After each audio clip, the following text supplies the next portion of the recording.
formation en constellation familiale et rituelle qui va démarrer en septembre s'adresse à toute personne.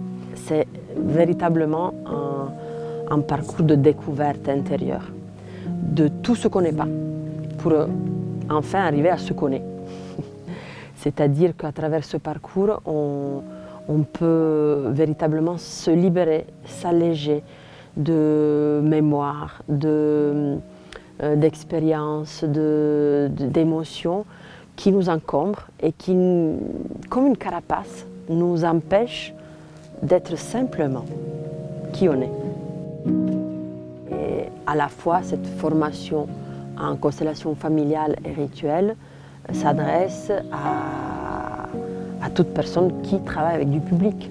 Évidemment, des psys, des thérapeutes, si on est travailleur social ou si on est enseignant. En tout cas, si on est amené à côtoyer des êtres humains. Et évidemment qu'une formation en constellation familiale et rituelle apporte énormément.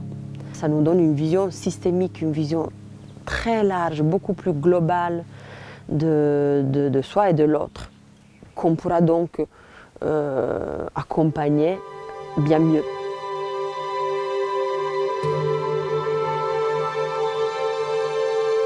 Dans une constellation, tout est important.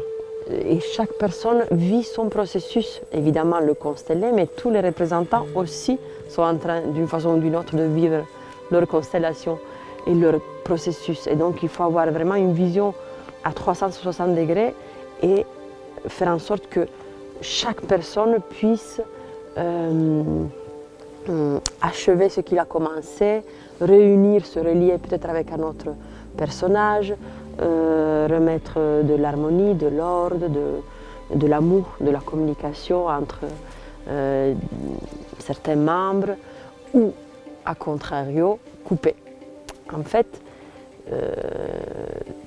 je peux dire que le rôle d'un constellateur ou d'une constellatrice se rapproche de celui d'un druide, des Celtes. C'est-à-dire qu'en gros, un druide, il faisait que soit relié, soit séparé.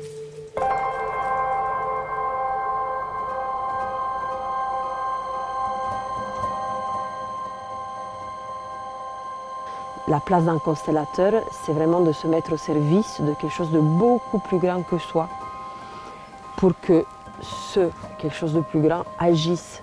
Et en faisant ça, tout ce qui se passe est des milliers de fois plus puissant, plus pur, plus sincère, plus juste que si je le faisais avec ma petite tête, même avec mon petit cœur. Lors d'un atelier en groupe, il se peut qu'il y ait un moment qui stagne dans la constellation. Et à ce moment-là, moi-même, je ne sais pas quoi faire. C'est là que devient primordial de s'abandonner à quelque chose de plus grand.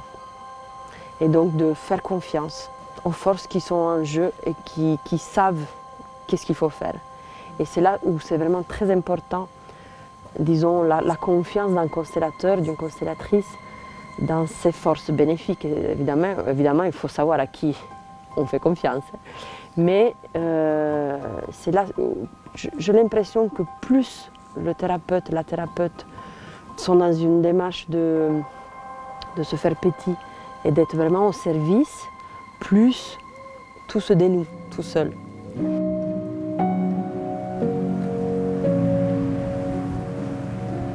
Dans les constellations que j'anime, que ce soit en séance individuelle ou en groupe, la musique est très importante. Et ça fait vraiment partie du système, on peut dire.